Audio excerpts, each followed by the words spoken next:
This episode of the Local Hustlers podcast is brought to you by Audible. If you're listening to this podcast right now, then I'm going to assume that you would also enjoy listening to audiobooks. Whether you're interested in business, history, comedy, science fiction, or romance, Audible has thousands of titles for you to choose from. We want you to try out Audible for free, so if you head to our link, you'll get a 30-day free trial and a free book. So go to audibletrial.com/localhustlerspodcast to redeem your trial today. Again, that's Audible, AUDIBLE, trial.com/localhustlerspodcast. You're listening to the Local Hustlers Podcast, East Valley Locals. Get connected with small businesses near you and dive deep into their stories, mindset, and motives. Entrepreneurs everywhere. Get ready to be inspired by business owners, entrepreneurs, and hustlers that you can relate to and learn from. And now, your hosts, Dallin Huso and Ridge Waldberg. Hello, everybody. Welcome to another episode of the Local Hustlers Podcast. This week, we're super excited to be here with Kylie Bowen of Crossbow Equine. How's it going, Kylie? Good. How are you? We're good. And we're happy to have you here on the show and learn a bit more about you and the business. Yeah, very excited to share what I know and a little bit of my story. Awesome. Well, let's start out with the story. Give us a little background on you and your life. It's a long story. So I'm a crazy horse person. Y'all know the type. So basically, I started riding when I was 7. Oh, wow. And I'm like a first generation, like horsey, kind of ranchy agricultural person in my family. And so it all started then. And ever since, I just knew I wanted a career doing something with horses. That's where the word equine in my current business name comes from. So I've never stepped foot in a college classroom. The day after I graduated high school, I started my first business as a full-time horse trainer and sales broker, basically giving lessons, doing clinics, things like that. And I'm super passionate about performance horses, if anybody in the area is too. And that first business was something that I actually had to let go of a couple years ago because life got in the way and I faced burnout and some depression. And where Crossbow Equine comes in is that I found out I was actually very passionate about helping other people build their businesses, whether it is in the horse industry or otherwise. So that is where kind of I'm at right now. We can get more in depth later, sure. But Cool. Well, tell us about horses. I had assumed that you kind of just grew up with family all around horses, but you said you're first generation. So how did you kind of get into that at such a young age? Yeah, so I don't know. It was just probably something in me. I was just really loved big animals. The little funny story is that elephants were my first favorite animal until I realized you can actually own horses and ride them. A little trickier to buy an elephant and ride it around, right? So that is... I think we pulled over on the side of a road one day and I was petting horses and they're like, yeah, people ride them. And I was like, oh, my 2-year-old brain. Went riding for the first time on a dude ranch, in tow with my dad when I was 2 years old and just fell in love with it ever since. And that turned into lessons at 5, first horse at 7, begging my dad for this horse I was riding at the time. So, that's kind of how I got into it. I have an aunt that has always loved horses, but she didn't even get her first horse until she was 50 years old. Oh, wow. So, yes, it was a lot of begging, pleading, dedication, scooping horse stalls, just trying to prove that, I was a responsible 7-year-old to take care of a horse. Right. So we had a lot of good people around us to show us the ropes. And when I was about 8 or 9 or so, I would say... I got into doing local gymkhanas on my horse and things like that. Was, actually got to be pretty good because I had something to really practice on. And I won a few championships in a couple years, just locally, nothing huge, saddle and a few buckles. But yeah, that's kind of how I got into it. I wish I could totally pinpoint the first time I saw a horse and fell in love with them. But all I knew is that is the career path that I wanted. My dad wishes I would have gone to college, but I'm doing just fine. So, So, when it came to wanting a career path associated with horses, like what does that usually entail? Is it training? Is it riding? Or like what's kind of the designated career path, or what were you wanting to do specifically? So specifically, I really wanted to just be a trainer. And more broad, I always had this dream of, having like an equine entrepreneurship where I trained horses. I would breed them, sell them, give clinics, like have this entire kind of like gamut of things to do in the equine world as far as that goes. I didn't get that far with my first business, but it's still in the wings now that I've kind of recouped from a couple of years ago. But in the equine industry, you can be a vet, you can be a horseshoer, you can be a trainer, a clinician, what's it called? Like a massage therapist for horses, like you name it, there's something there for horses because crazy horse people loves to spend their money on their horses. So yeah, I've never heard of a massage therapist. I was just going to say, you got to have some strong hands to massage those horse muscles. I have never had a massage myself, but my horses have had plenty. So that is the kind of level of crazy that we are. That's funny. Tell us a bit about that first business getting started right out of high school, you said, right? Yes. Yeah. So, kind of to backtrack a little bit, in high school, I graduated with high honors. Like I did, the honors programs, AP classes, things like that. Just in case I changed my mind. Yeah. Wasn't going to.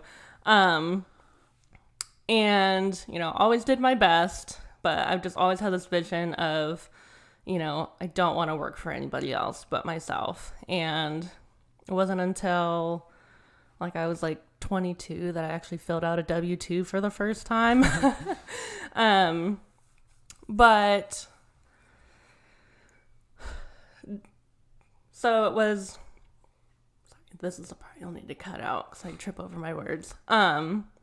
So I trying to gather my thoughts. This is the blonde part showing through.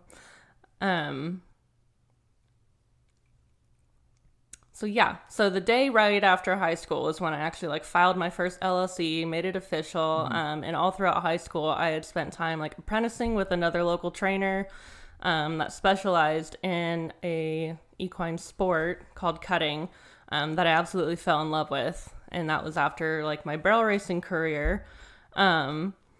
And so since I knew that I didn't want to work for anybody else but myself, I set out the next day, got my LLC, and an opportunity opened up for me from people that I met through the trainer that I worked with that I could work right out of their barn and just pay them a little bit of board each month, but I could have my client horses there. It was a really nice facility.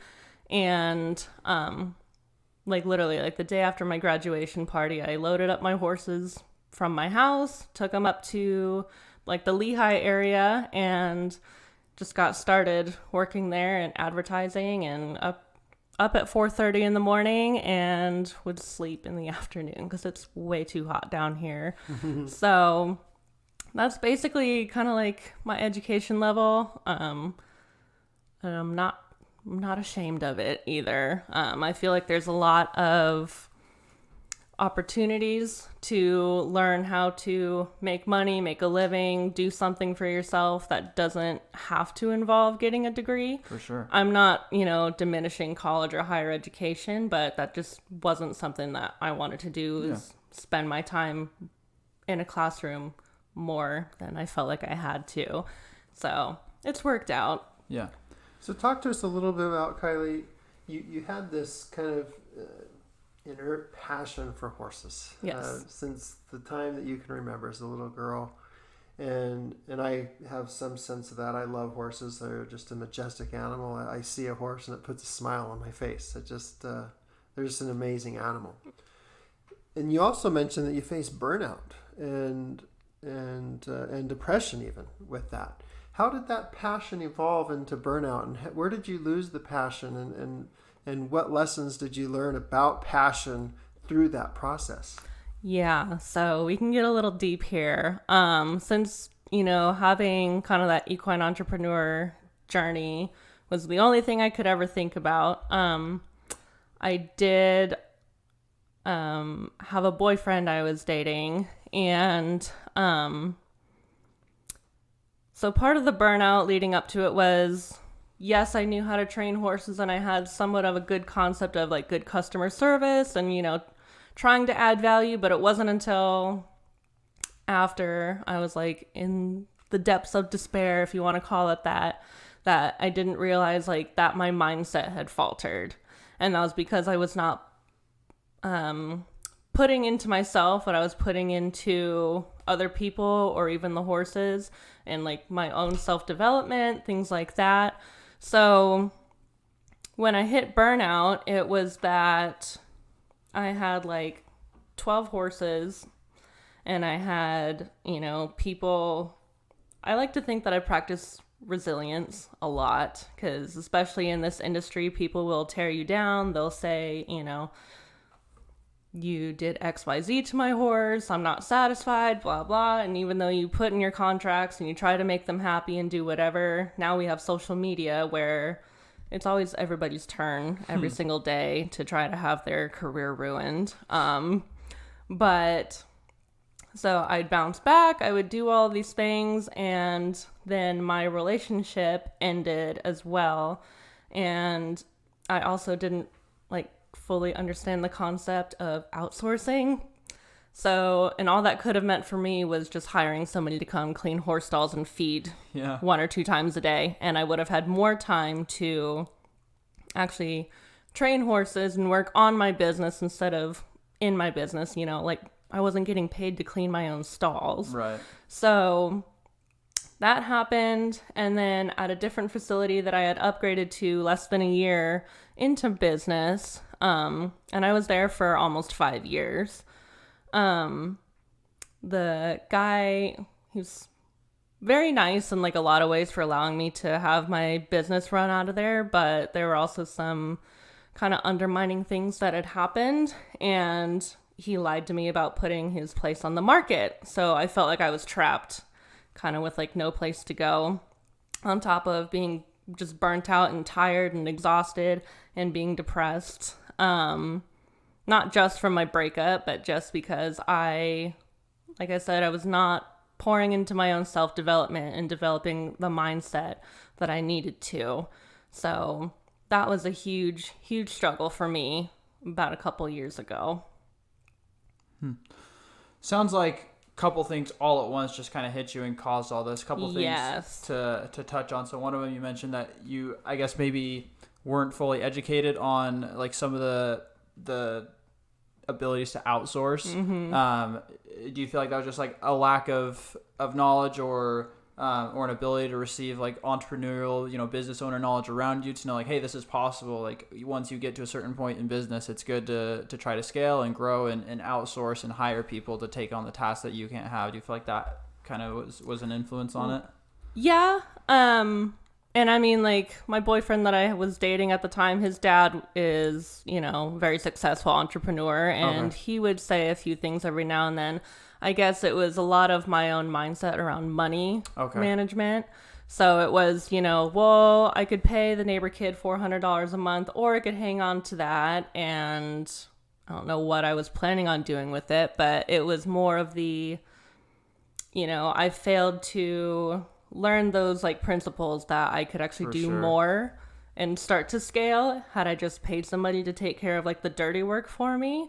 And it's taken me until just a couple of years ago to like realize that and have a better mindset, not just, in my own self-development, but around money and entrepreneurship and what it actually means to scale and grow a profitable business. Yeah.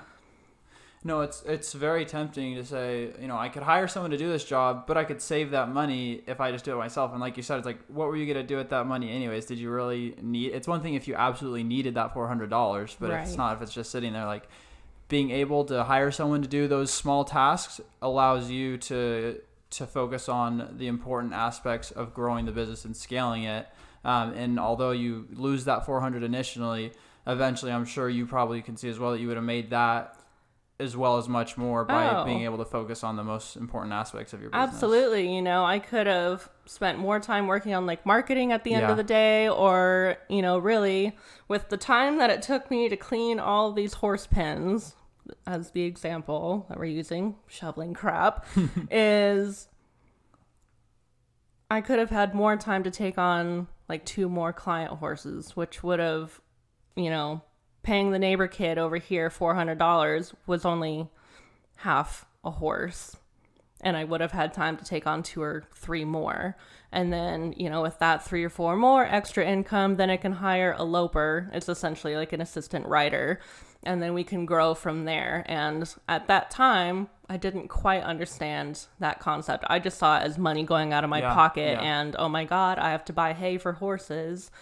And yeah, I've got $7,000 in my bank account, but what if? And it was just that kind of scarcity mindset around the money that I did have versus, you know, that mindset of abundance where I can outsource and I can do things and actually grow even more with it. And I think that a lot of those struggles and learning those things the hard way is what has made me very passionate about helping other people grow and scale their business and kind of get rid of those self-limiting beliefs. So that hopefully they don't have to learn the hard way, or they don't have to take as long in the hard way, spending more time and money. Yeah.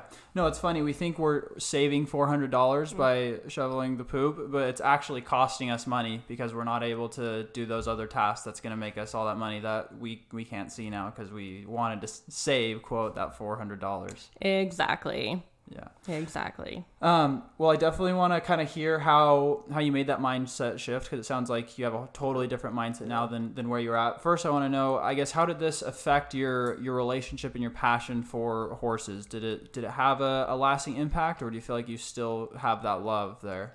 I definitely do still have that love. I currently own horses again. That was a long time in the making.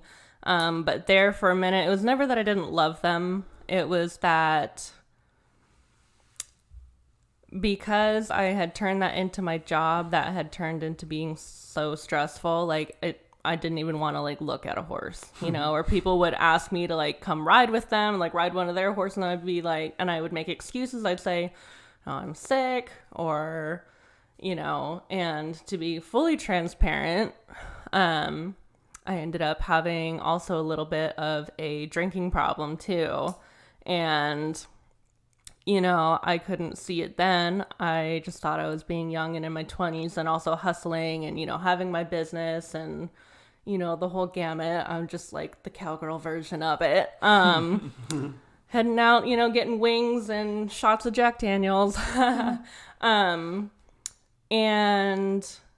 yeah, it was that I would either be hungover or I just really did not want to go ride. I didn't want to put in the effort. And then especially after I lost the facility that I was at too, I was just so done with it. And then I did not know what to do with my existence. And that brought me into having no money, from feeling like I was like the richest person ever. And, you know, working like a part-time job, which I had while I was still running my business.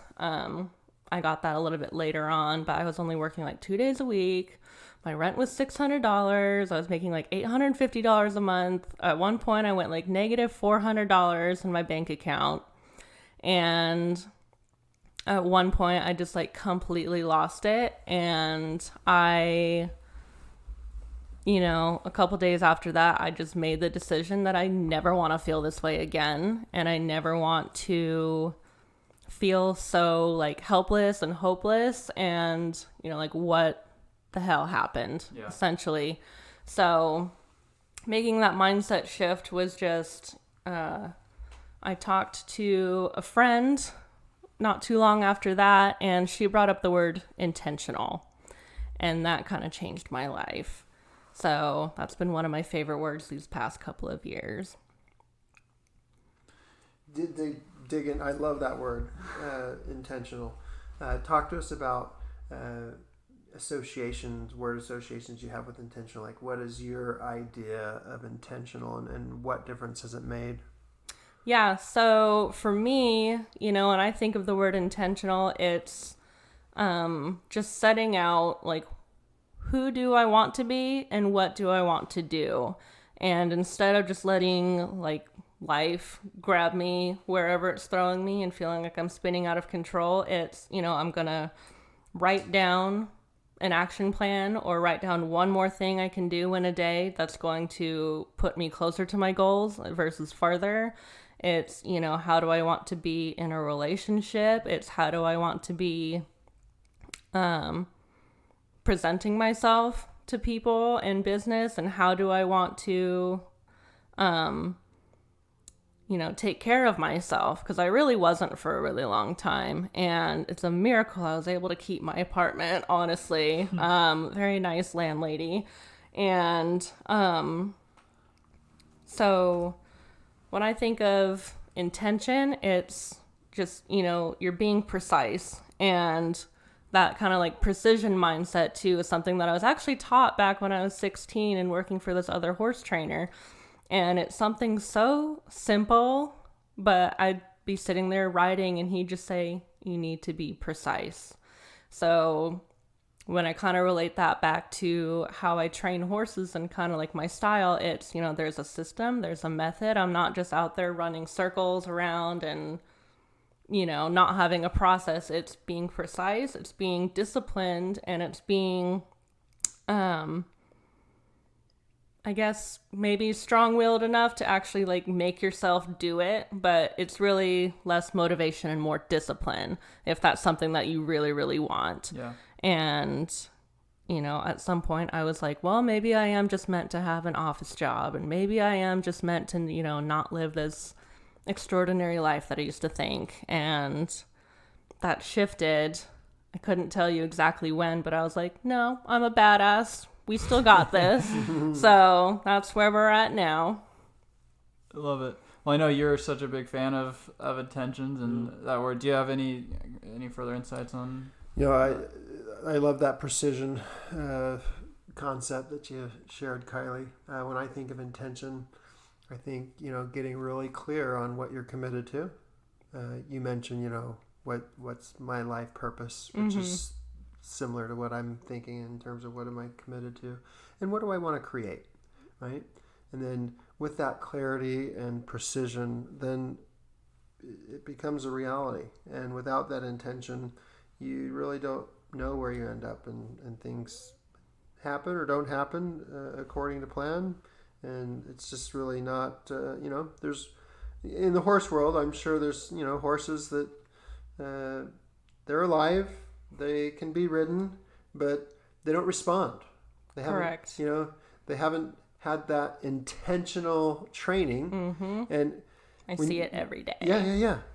When you see a horse, though, that's been trained with that precision, with that intention, it's just a marvel. Even a shift in the rider's body weight, the horse responds and reacts with clarity, and it's amazing to me. Absolutely. And, with that intention and that precision mindset, it propels you so much more forward into what you are meant to do. And, whether we're meant to do anything or not, or we have free will, who knows? That's a whole other topic. But, you sit there. The answer is yes. Yeah.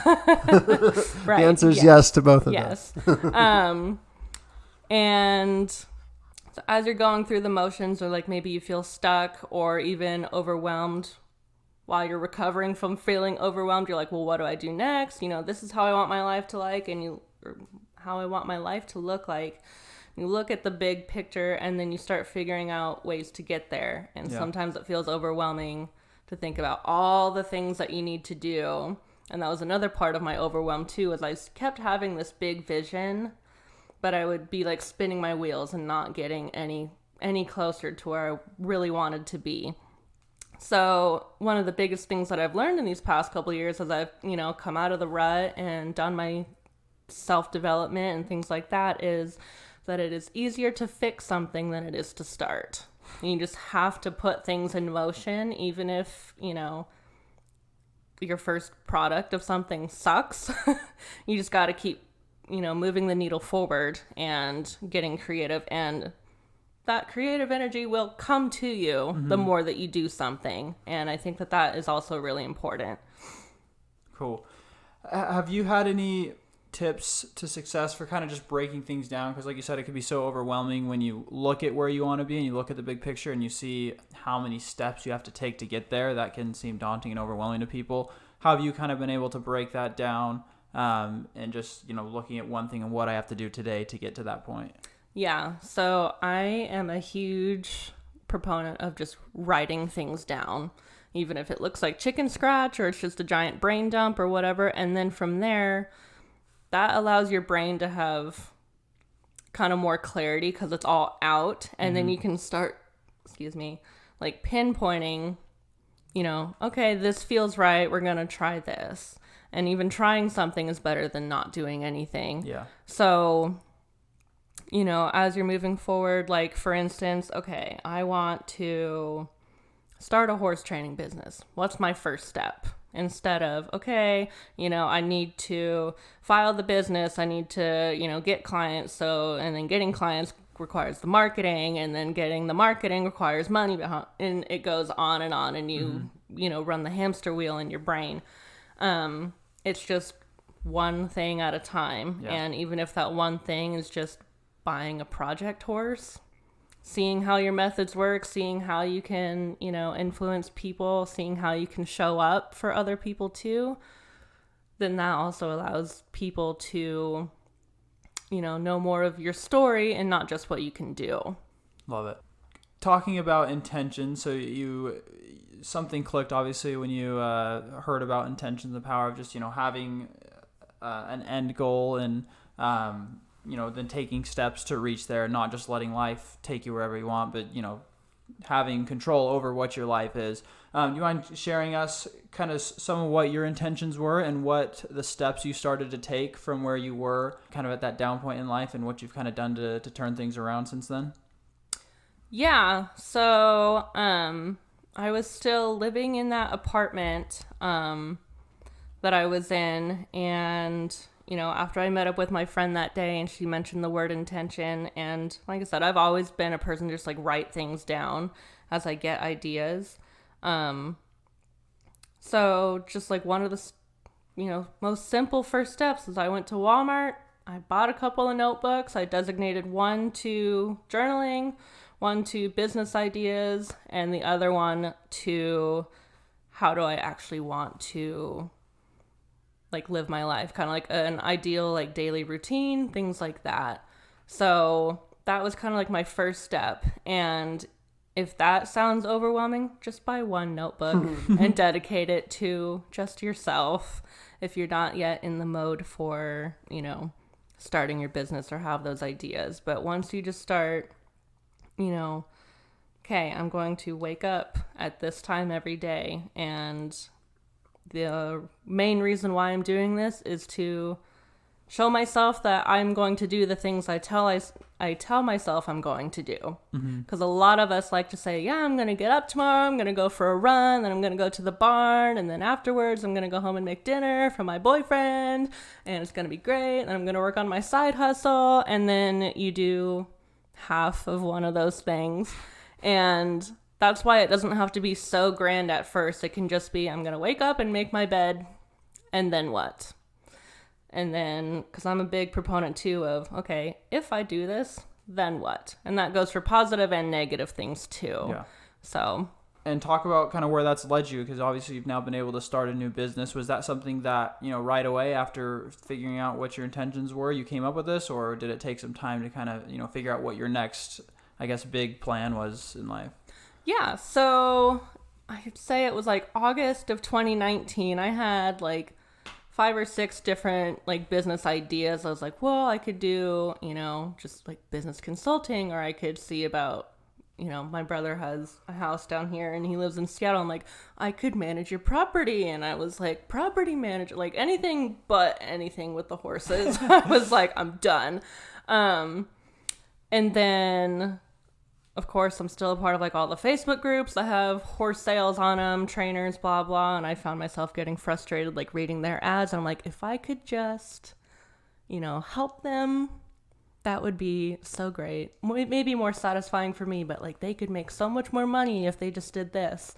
And it wasn't until I had a conversation with another friend after that, she's like, well, there's really like no literature on like running a successful horse business.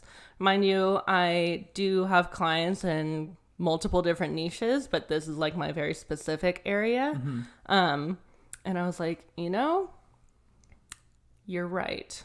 So then started my ideas for, just like regular project work of helping people with their sale ads and ad management, including the photography, the ad copy, things like that.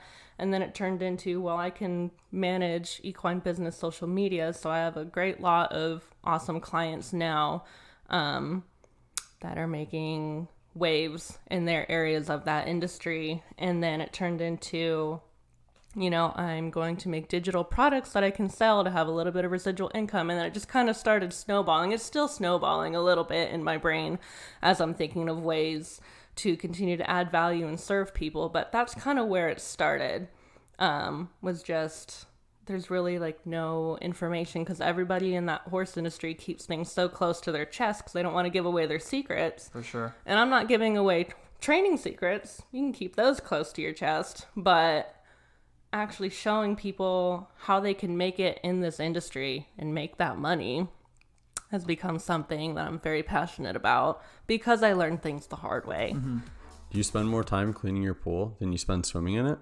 Then call Flamingo Pools today. Flamingo Pools is your go-to swimming pool maintenance and repair company in the East Valley. Whether it's weekly maintenance, repairs, green to cleans, or one-time cleanings, Flamingo Pools will take care of you. Honest, reliable, and innovative. Just a few of the many good things Flamingo Pools customers have to say about them.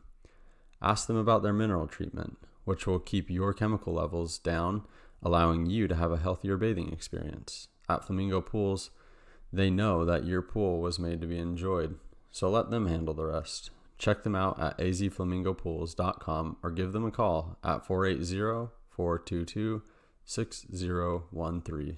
Mention this podcast and you'll get your first month of maintenance completely free.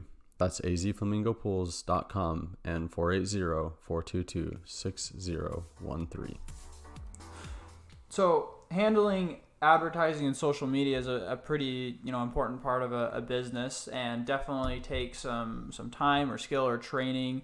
It can be really easy to just throw a ton of money into ads and lose it all if you don't really know what you're doing. So how did you kind of, learn the marketing aspect of business?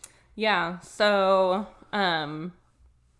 with my first business, training horses and doing clinics and things like that, it really pays to know your industry market. And you can do that through reading regular books, or you can do that just by watching the trends on your social media feed as to which horse, like again in my example, because I'm that crazy horse lady, is which horses are selling for the most money, which horses get the most interactions on there, which horses and or trainers are seeing the best results, who has full barns, like what are they doing to make it so that they appear very successful online and hopefully, offline. But I always like to say that presentation is actually the easiest part. And, you could have a kick-ass business, kick-ass horses, do anything, but if you present yourself to look like a shoddy, kind of junky, whatever, even if you're not, clients aren't going to book you. And if you're not showing them, if you send your horse to me, you can pick these packages, and then we have the massage therapist out 2 times a month, and that's included in your rate. And, you can come out on Thursdays for lessons so that you know what we're doing. So you add value. But you want to convey that value in your marketing so that people know what they're getting into. Yeah. That's cool. So it sounds like an important aspect of, of marketing is just knowing your customers and knowing what they want, because, you might have a great digital marketing agency that really specializes with, like dentists or something. And they're great with ads. They know their way around it like the back of their hand, but they don't really know the horse industry. They don't really know those customers. And so they might not be, as effective in reaching that audience as someone like you, who is basically that audience and knows the audience so well. Correct. I like to think I lived it. I'm still living it. Yeah. And, I've found ways to not just make good money, but produce really good results in that industry. So I think that's very important, that if you're going to do the marketing yourself or hire somebody else to help you, have somebody that knows your niche very, very well. For sure. Yeah, and it kind of sounds like you've come full circle, because social media is kind of another thing similar to picking up poop, where people think, Yes. I can save a couple $100 by doing it myself. But if you have someone that really knows what they're doing and can handle that for you, you're not just saving money, you're making so much more money now by having someone that really knows what to do there and can create so much more business for you. Absolutely. One of my main clients, they hired me after the first interview, which was awesome. So I work with them on a month-to-month basis. And the husband, he told me after a couple months, he's like, I fought my wife so hard. I was like, I can do the social media all myself, blah, blah. But she tried explaining to me that if we don't have to do this part, we have more time to work on what value we're actually going to be providing for our customers. And that's a very important part, no matter what niche that you're in business. Mm-hmm. Talk to us about, some of the other keys to marketing your business, to telling your story in an engaging way that's going to really attract the customers. Yeah, I really think that sharing your story is a big part of it. And, you guys even got to hear a bit of my story today with some of like the depression and the burnout and things like that. And, everybody wants to connect with people that are relatable to them. And even if they're not, 100% relatable to them, they want to know that like it's a person behind the screen. Mm-hmm. And social media is supposed to be social. It sounds dumb saying it, but so many like people that just scroll like and like, oh, that's cool. The ones that really catch your attention are the ones that say, hey, here is part of my story. And, if you're feeling the same way, this is how, I can either help you come out of it, or I can help you through it, or I can help you rise with it. Like some of the bigger influencers, I'm not talking about the Kardashians. I'm talking about our lovely business giants like Tony Robbins, like Jenna Kutcher, like all of them. They all have that story that you hear time and time again, where Tony Robbins grew up poor and his mom put soap in his mouth. We all know that story. And, one of my favorite gals, Jenna Kutcher, she was working corporate. She bought a $300 camera, turned into a photographer, scaled herself to a 7-figure business. Like, the stories and you can remember what they're saying. For sure. And so what you're trying to do then is do something similar for your clients and creating a story that people can remember and kind of associate with and just have more of a connection with them. And, exactly. And when you have that connection, and it's kind of what we do with the podcast as well as, when you're able to hear the story of this business owner, it kind of puts a face to it and like a real person to the business that you're supporting. And you just feel kind of a closer connection when you kind of know the backstory of something. Oh, absolutely. That's awesome. What else do you do to help business? I know you've talked a bit about the marketing, but I know you'll help people in terms of like pivoting as well. I know you've mentioned that on social media. So what are some of the other aspects of what you do to help support businesses? Yeah, so I can do like individual projects, you can do like individual marketing campaigns, or I can like manage your socials month to month. One of my really big clients right now, I do the email marketing for, social media marketing, and actually helping them get organized. 'Cause it can be kind of chaotic they tend to also feel overwhelmed. So I try to help them compartmentalize and say, where do you want to add value, blah, blah, blah. Other clients that I have, he sells horses from down south toward like past Tucson. So I'll go out, I'll take photos, I will do the ad copy, and I will, manage his ads and any inquiries. Like I said, I also have digital products for people to use to their knowledge or use to their advantage on their own time.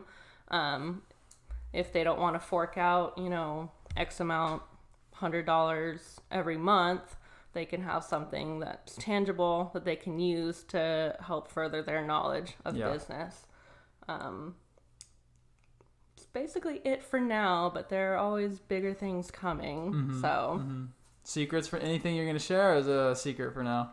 I mean, I did just launch a digital product for all of my horse people out there.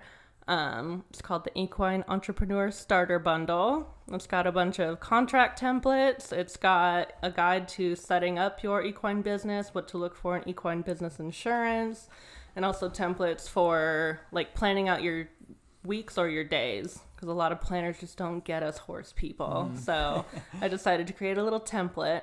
But that is the big news. Cool. Like I said, for all my horsey people. But as far as other upcoming projects, you'll all have to stay tuned. All right. Have you faced any other struggles with this new business that, based off what you went through with your first business, you've been able to react differently and have more of a positive experience with the trials that you've gone through as a business owner? Yes. Just definitely having more of that actual entrepreneurial mindset instead of such a I guess it's less of an entrepreneurial mindset as it is a abundance mindset around money and people and things. It's, not even just in the entrepreneur sense, but, how can I also invest in myself, like my own health? A dumb example is a couple weeks ago, I bought myself a damn yoga mat because I was like, I'm getting stiff. I need to get active, do something. And I had the same kind of flashback thought. I was like, well, it's a $20 yoga mat. Like I could use this $20 for something else. I'm like, what else am I going to use this $20 on? Like it's $20. So just small things like that, or even, setting up budgets for running my own marketing stuff for my business. It's, what if I spend this money and nobody buys my thing? Okay, so then we pivot, we re-strategize, we wait until we kind of have the funds up again in a couple weeks, and we try it again. Yeah. And it's less of a, oh my God, this sucks, there's no proof of concept here, blah, blah, blah. It's just okay, we pivot, we try something new, and we do it again. And having that belief in yourself that what you're trying to do to serve others is worth it for them. And focusing on yourself is something that you talked about earlier, is something that probably led to a bit of that burnout and not taking enough time to focus on you and what your personal needs were. Can you talk a bit more about that? And you've mentioned the yoga mat. Any other examples of things that you've kind of done to make sure that you're taking care of yourself, taking care of your physical and mental health as well? Yeah. So, it's not my extreme forte. You won't catch me with a 6-pack anytime soon. But, small things like we have smart lights all in our house. My boyfriend's all into the IT stuff. So, taking time to just be present. Like if I'm taking a shower, I've got the pink light on and I sit there and I just enjoy it. I sing along with Alexa. And that's just a really small kind of dumb example. Another better example is you'll hear most people talk about it, is establishing a morning routine. And currently at the other job I do have, I have to be in industrial Phoenix at 6:30 in the morning. Wow. And I live in Santan Valley. So there's not a whole lot of time for a huge extravagant morning routine when I'm already waking up at 4:30. But, if I get up, and I do something that I enjoy, which is either 10 minutes of the yoga, or I make myself, a cup of coffee and just pet the dog for a little bit before I go. It doesn't always have to be, I'm getting up to make my green juice and I'm going for a run. It can just be little things throughout the day that actually make you happy and just kind of ground you to make you enjoy the moment and your life, and to just check in with yourself. For sure. No, yeah, that morning routine is so important. Just having something consistent that kind of gets you started on your day, I think, could be so helpful. And then, like you said before that, just having something that you enjoy, something small, it might not be pink lights and singing along in the shower for everyone, but just finding something that, just like the little joys in life, something that makes you happy, brings you a bit of joy, even if you have to spend a bit of money on it. If you can afford that, do what you need to do to make yourself happy and just enjoy life because running a business isn't always easy. So having some things that you can, kind of think forward to and help you relax and de-stress is super important, I think. Yeah, absolutely. And after I get off from that job there in Phoenix, I'll go down and I go and see my horse. That's, I guess, my physical activity. Yes, it counts for people that don't think it does. It absolutely counts when you're still shoveling poop and feeding and riding a horse that's extremely large. But yeah, that's kind of my break in the day and my physical thing that I do to get outside and move my body, things like that. And during that time that I was doing literally nothing, the absolute bare minimum, I was not getting outside nearly enough. Yeah. I didn't have horses. I wasn't motivated or disciplined to go do anything. But yeah. So you've got a full-time job, you're waking up at 4:30, and then you're working on your business as well. That's a lot. That keeps you super busy, and obviously you have to be, super motivated and dedicated to keep up on that on a consistent basis. And I'm sure a lot of that comes down to, your intentions and what your long-term goals and vision are. Do you mind sharing what some of those things are? What kind of drives you to keep yourself motivated every day? Yeah, and I'm glad that you brought this up, because even just a couple weeks ago, I started kind of feeling some overwhelm again, but I can now recognize the signs and stop it before it gets out of control. So things that kind of keep me motivated to hustle every day, and it's basically a day in my life looks like waking up at 4:30, putting my clothes and my face on, making a cup of coffee, leaving at 5:30 to get to work by 6:30. I'm there until 2:30 usually. Drive all the way down to the barn to go ride. And then by the time I'm home, it's dinner time. And then I've got a little bit of time to work on my business before it's time to go to bed. As far as the motivation behind it, it's just thinking about the bigger picture every day. And, how can I be, once again, fully self-employed? And we are very close to that transition. I'm very excited about it. And just having that freedom of my time is what's extremely important. And that's the whole reason why I never wanted to work for anybody else was because I enjoy having that, time to spend how I choose. Yeah. And, so with that freedom of that time just comes with the freedom to make decisions as well. Going back now, I'm curious if you could change anything, would you, or are you, happy with the experience you gained from your previous business that's kind of, given you a new vision and a new mindset? If you had asked me that 2 years ago, I would have said all the things that I would have done over in my business and my relationship and myself.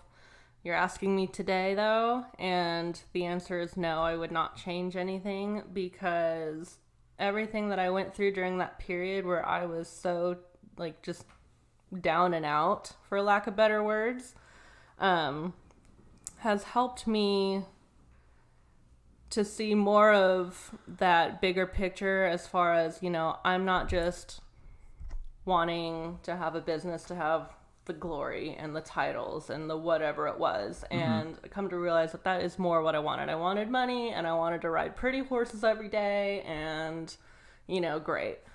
Nowadays, more of my mission is like, yes, having money and pretty horses is going to be really fun, but it's about serving people and being giving of yourself and what value that you can add to other people's lives. And that doesn't have to be business related. It could be your boyfriend, it could be your parents, it could be your kids, it could be your stinking dog.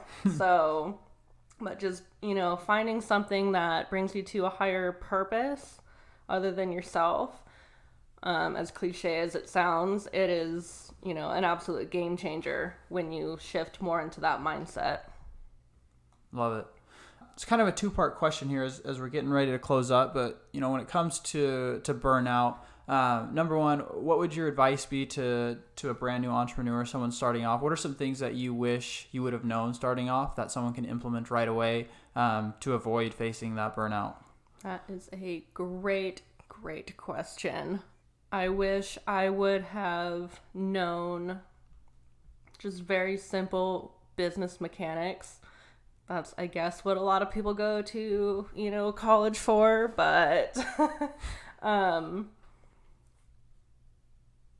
even just like simple like business organization tips, but one of the biggest things that actually my ex's dad taught me, and I loved him to pieces, he said, set up every business you have, even if it's super small, like it's the biggest corporation in the world. And what he means by that is have a system for everything. And even if your systems do pivot along the way, as you find other things work better than maybe what you were doing, it's have your filing, have your invoices, have something to help you keep track of everything, because the numbers, as I'm sure that you guys know, in business are one of the biggest parts of it. Yeah. Other than actually doing what you say you're going to do. I didn't know what an invoice was until I was like 20 years old, and then I tried playing catch up, and playing catch up is not fun. Right. So that is kind of like one of my biggest tips, is just get organized, know what an invoice is, and have, if you need to, a contract for everything, even if you're doing business amongst family. You can even use your family as like a guideline and, have them look over your stuff or practice customer service with them. But the biggest one is to be organized from the very beginning. Yeah. I love the idea of structuring your business like it's bigger than it is. That way, if you do want to grow, then, you're prepared for that. And if not, you're just super organized and everything's gonna run smoothly. So either way, that's a super good benefit for a business. Exactly. The second part I had to that question is, for someone who already is facing that burnout, what's some advice that you have for them to kind of get out of that rut? Another fantastic question that I wish I had all the answers to, because when I was feeling that way, I never wanted anybody to ever feel that way. Mm-hmm. I don't know that there's any like one specific hack that you can to get out of it. The best way is to try to avoid it. And sometimes I almost wonder if being successful in business means that you hit a wall in burnout, because you have to teach yourself that lesson of being organized and outsourcing and things like that. But one of my 5, tips for at least avoiding burnout is to only take on the projects that you are passionate about. Don't say yes to every single person that comes your way. Like if you're contract based, like horse training, for instance, my specialty was in Western performance horses. That probably doesn't mean a whole lot to you guys, but to our horse fans, it does. And because I had such a scarcity mindset about money, somebody sent me a wild Mustang who's not my, typical type. I was thinking, well, I need to pay my bills, so yeah, I'll take it on. And then I wasn't passionate about the horse, so I put in minimal effort, didn't really get along with the owner, things like that. So that's one of my biggest tips for avoiding burnout, is just to only take on the projects that you're passionate about, like that really, really like light you up. Like, yes, I'm excited to get up every day to go work on this thing. Yeah. Yeah. You mentioned that was one of 5 tips. I know we're getting close to the end here, but I don't want to, jip our audience of some advice. So could you briefly just tell us about some of those other tips that you have? Yeah. So the first one, like I said, is to only take on projects that you're excited about. The second one is to outsource if you can. In the beginning, you do have to wear all the hats in your business, but the second that you can outsource just like tiny tasks, absolutely go for it. And then the third one is to set boundaries with your clients and customers. I was that person that, was answering messages and emails at 11 o'clock at night when I should be enjoying time with my family, instead of just checking them in the morning or in the afternoon or whatever. And also with setting boundaries with your clients means that they know exactly what to expect from you, when you're most likely to respond, how they can get a hold of you, things like that. And you really just want to lay that all out right from the beginning. Otherwise, you're going to be scrambling and, like I said, answering emails at 1 o'clock in the morning and not sleeping and not taking care of yourself. And then it's the other giant snowball effect that keeps happening. Yep. Awesome. Well, we definitely learned a lot, and super appreciate you, being so open and sharing some of those experiences that you've gone from. And so hopefully, those listening can definitely learn from them and from the tips and advice you've shared as well. So thank you for sharing that with us today. Before we close up, we have a quick game we're going to play with you. And how it works is we have a list of 20 questions that we're going to ask you, and you have a minute to see how many you can answer. So it'll be rapid fire. We'll see how you stack up against the rest of the guests we've had. This should be fun because I've been talking nonstop. All right, so we'll pull up that list, and you can go ahead and get us started in 3, 2, 1. Your dream vacation. Bora Bora. First thing you'd buy if you won $1 million. A ranch. Your favorite hobby. Riding my horses. If there was an Olympic competition for everyday activities, what activity would you have a good chance at winning a medal in? Watching Netflix. A song you've been jamming to lately. Ragweed by Co Wetzel. If you lived to be 100, would you rather have the mind or the body of your prime self? The mind. Your favorite holiday. Christmas. Favorite ice cream flavor? Mint. Favorite fictional character. Lester Burnham from American Beauty. Favorite smell? Wood shavings. What's your nickname? Kai. Pet peeve? Lip smacking. Favorite restaurant.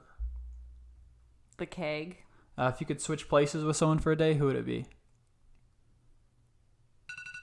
Ooh, we'll let you answer it.